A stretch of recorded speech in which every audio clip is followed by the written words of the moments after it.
Good morning or good evening. Let's wake up together on this winter day. The mornings have been so cold and it just makes me want to stay in bed all day.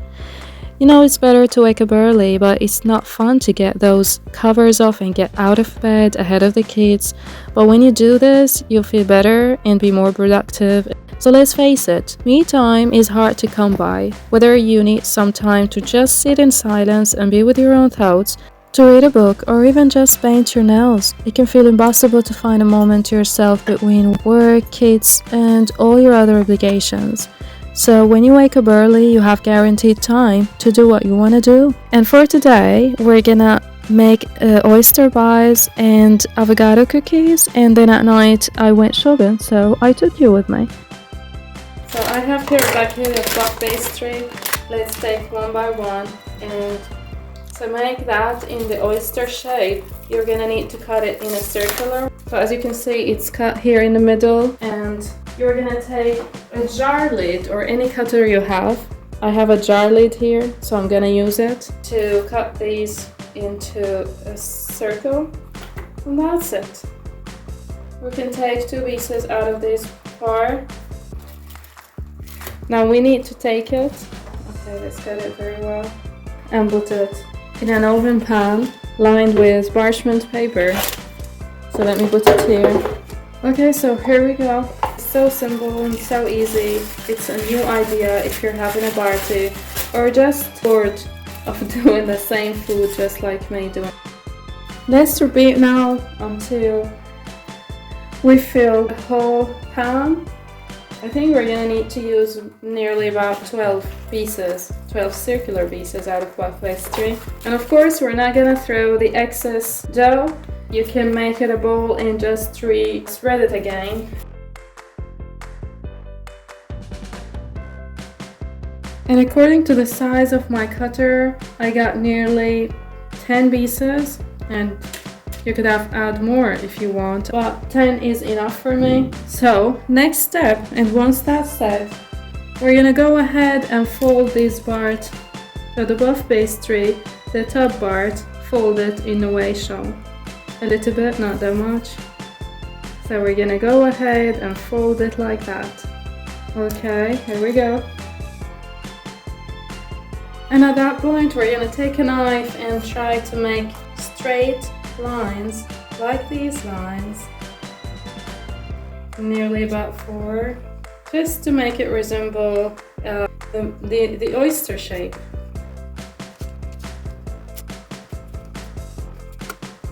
And then once our oysters are cut and fold, we're gonna go ahead to make the egg wash. So I'm gonna need only one egg yolk. We're gonna whisk it. I'm gonna take a brush and brush them very well.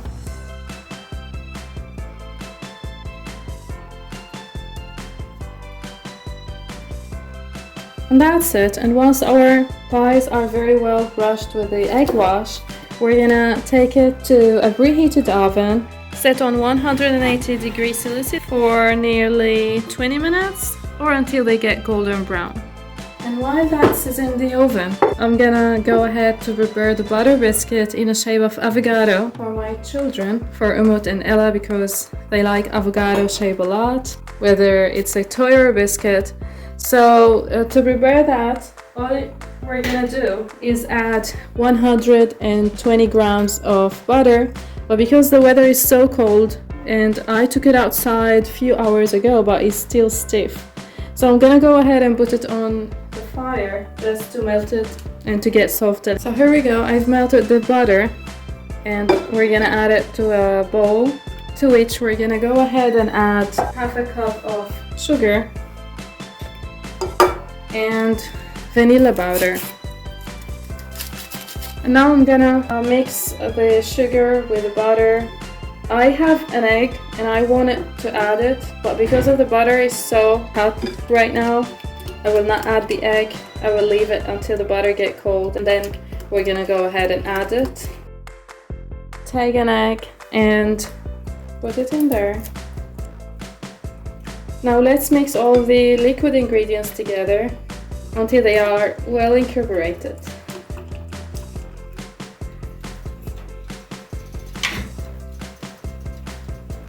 Here our oysters are done. So I took them out of the oven before I continue making the butter biscuit. As you can see, it's puffed and it's so beautiful. It's so hot right now, so we're gonna let them cool down and go back to work with the biscuit dough, and then we're gonna stuff them. Okay, let me take them aside.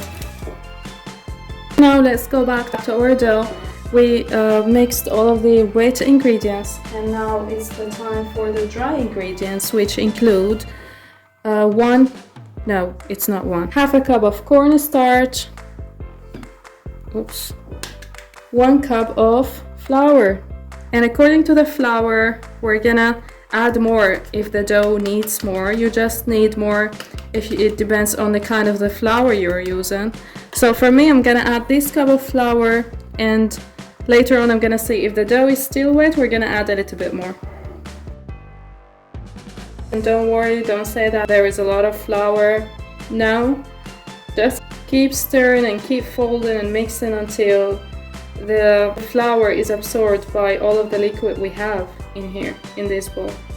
Okay, I'm gonna get rid of the spoon right now. I'm gonna use my hands. Last time I made the butter cookies, if you can remember, when the dough expanded in the oven because I used the baking powder. My followers told me, and thanks to her because she's told me that I should not use baking powder, and that's a good point, because if the dough expands, then the shape that you made will change, and I don't want the shape to be changed. You're gonna keep mixing and keep folding until the dough comes together.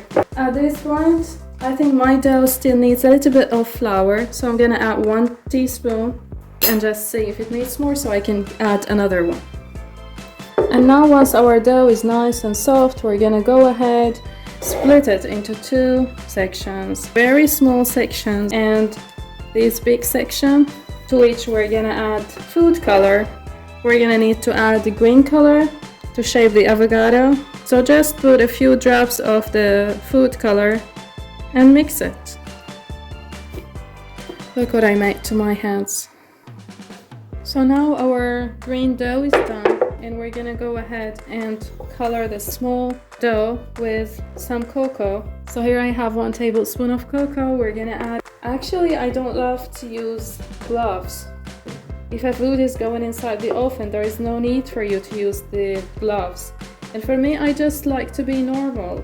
I don't want to be fake and tell you you have to put gloves. Well, I'm not using gloves in my kitchen, but now I'm using them because there are colors and I don't want to mess up my hands with a lot of colors, so that's why I'm using them right now, but normally I don't use them. You can see that in my videos, because I think I can't work while I'm putting the gloves. We're gonna continue until the color is well incorporated and evenly distributed throughout the dough. Now once our doughs are done, bring a plastic wrap and wrap them very well, and then put them in the fridge for nearly half an hour to rest.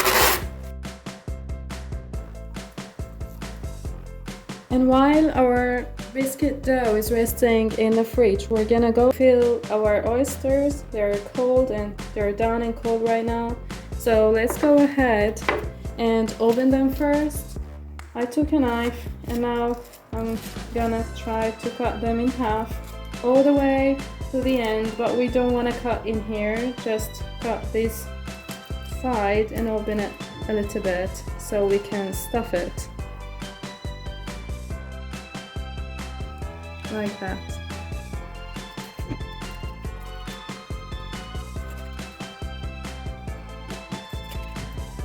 And now we're gonna prepare for the filling. It's so easy. All I'm gonna do is put in some tomato with some cream cheese and normal cheese. Take the stem away, cut it away, and cut it into slices.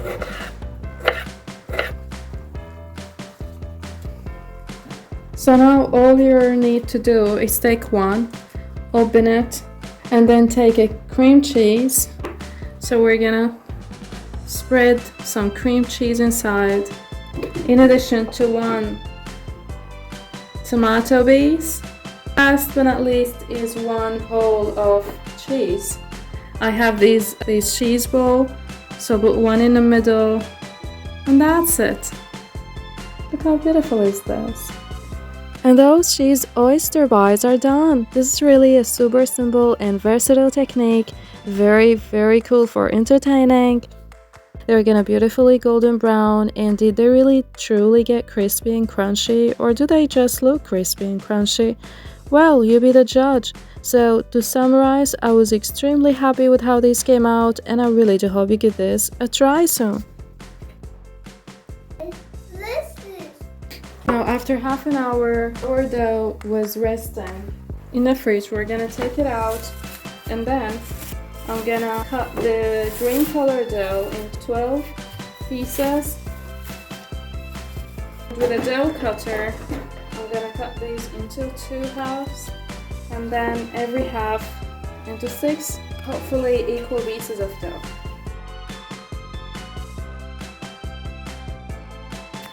At that point, I'm gonna take them, roll them between the palms of my hands and put them aside.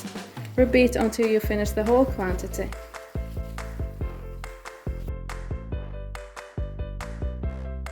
And as long as we've made these into 12 pieces, we're gonna take the brown dough and cut it into 12 pieces too. We're gonna make it like a bowl.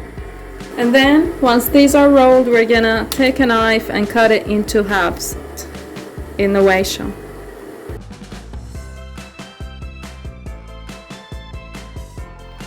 And as you can see right now, our doughs are done. So we're gonna take one bowl, one green bowl, and make it somehow resembles the shape of avocado. Make it long, and then press it with the palm of your hands until it get like that. And after that, we're gonna take one brown bowl and put it in the middle to shape the avocado.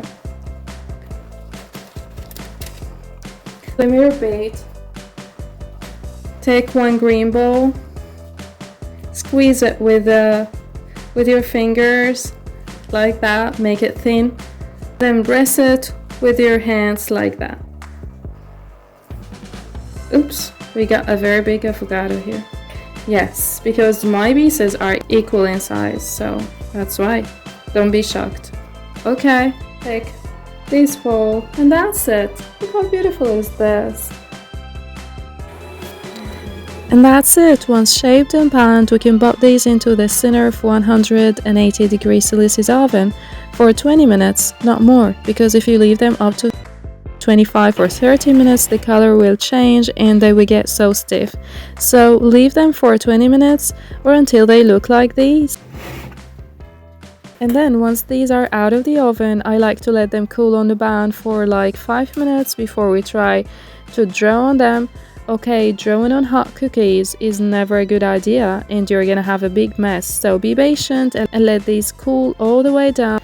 And that's it. Once these are fully cooled, I'm gonna go ahead and finish these by drawing a face on them.